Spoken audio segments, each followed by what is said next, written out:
I just wanted to talk about singing today. I was going through repertoire, just pulling magazine, pulling tunes, and I ended up pulling up this tune right here. Let me show you. Lights, Journey, and here's the music. And I always consider part of being a musician is having a library. It's almost like the same as being a reader, a book collector. If you're a reader, if you read books, you own books. If you're a musician, you own music. You buy music, you read music. I'm not saying that you're a good reader, but it has nothing to do with being a good reader. It has everything to do with being a student of the song or a student of uh, your craft. And I take that to heart. I've studied a lot of years in music, and not that I'm a great reader or a great musician, but it certainly gives you a director's advantage when you're in that live or rehearsal situation where you're having to instruct and maybe carry a tune that somebody requested, or that you're trying to pull off on the go kind of setting. So, with that said, not that I meant to make that a lesson in itself, but if you're a musician, take some of your money and buy stuff. Buy music, learn the tunes. With that said, I was going through my magazines and I was found this tune, and I love Journey, as many people do. And what I try to do is when I sing, I don't try to sing like him, because he's an anomaly. He's gonna sing. He's one in millions. And most of the time, singers try to sing in that range. And I always tell people, that's great and all, but you got to be a sniper. That's the analogy I use. You got to be a sniper. When you sing high out of your range, you got to be so accurate that when you get up there, that you're like a sniper. And there are many shooters out there, but there are only so many snipers, right?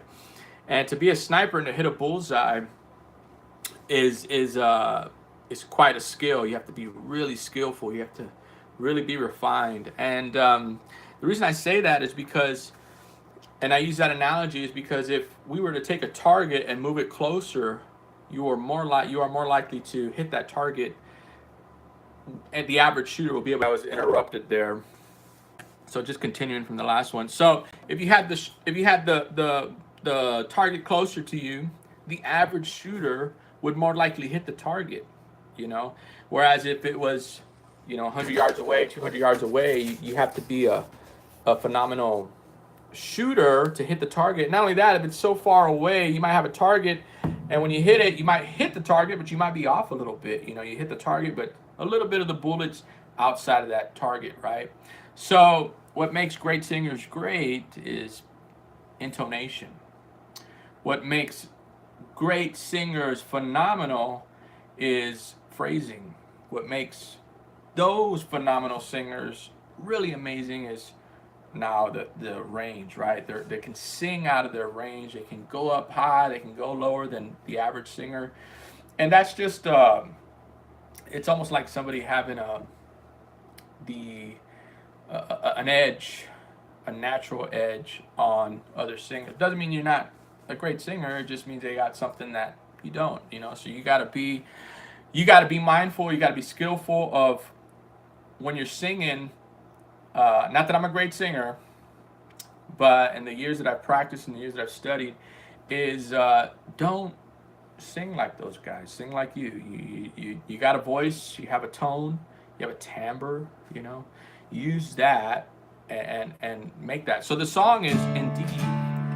Now, if I were to try to sing it like such a song, when the lights go down in the city. See, I'm already sorry. Anyways, that's too high, and it's not gonna work for me. So what I do when the lights go down in the city, and the sun shines on the bay. Oh, I wanna be there in my city. Oh,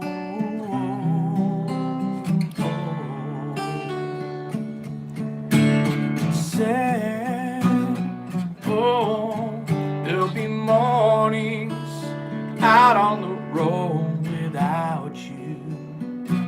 So the song feels more comfortable. It feels like my voice. And when people start hearing the accuracy of the song, the note accuracy is what's gonna make you a good singer.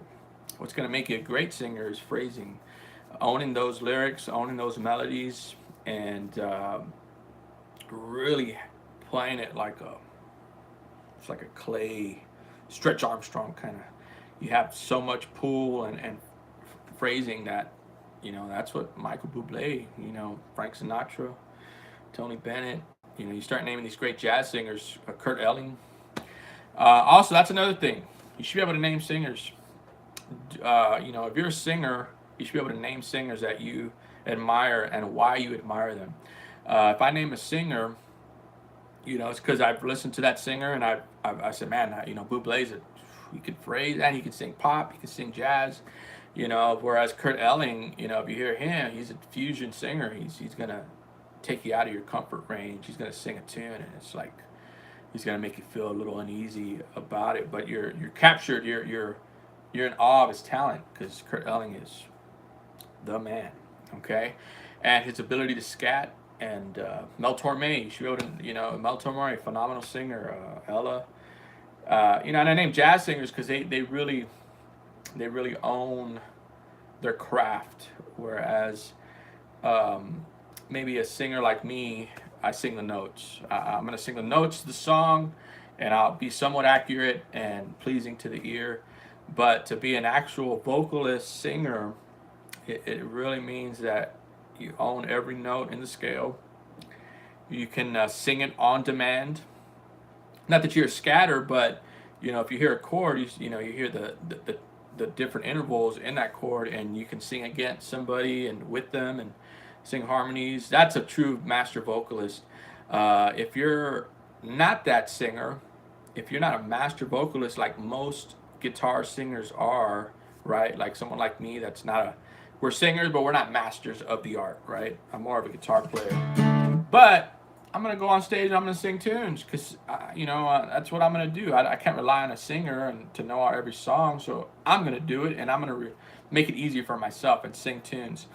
And I think it's important to take these songs that are, just even girls. I've seen female singers sing Journey tunes a half down, half a step down. The guitar is tuned in the E flat, and they say, no, do it in E flat, and you're like, because that's how high, Steve Perry sang. That's how phenomenal his voice was, and that's how accurate he was, And back in those days, they recorded analog, that was just, you had to be really super talented and when you hear those old recordings, when you hear, I was hearing a Boston track earlier, that's just how good those guys were.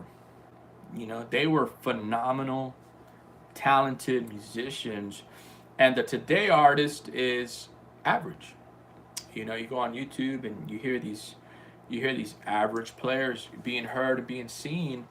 And now the super talented, the super refined are not so much. You really got to go out and look for them. You'll see them come out, shredding, or you hear this really amazing talent. But for the most part, it's okay to be average, and it's okay to play a guitar, and it's okay to lower the key, and it's okay to be accurate. And your listeners will have more respect for you. They'll appreciate you a little bit more than trying to hit a note that's just not in your range. I mean, you can't. It's okay not to be able to sing a note. Just move it.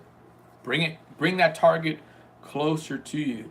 Bring it. Think of it like a target. Think of it like a bullseye. Man, if that target's 200 yards away, I can't hit it. I mean, That's going to take me years to get that skillful, edge on my singing. Whereas if I just brought it 10 yards away, all of a sudden, hey, you're hitting the target.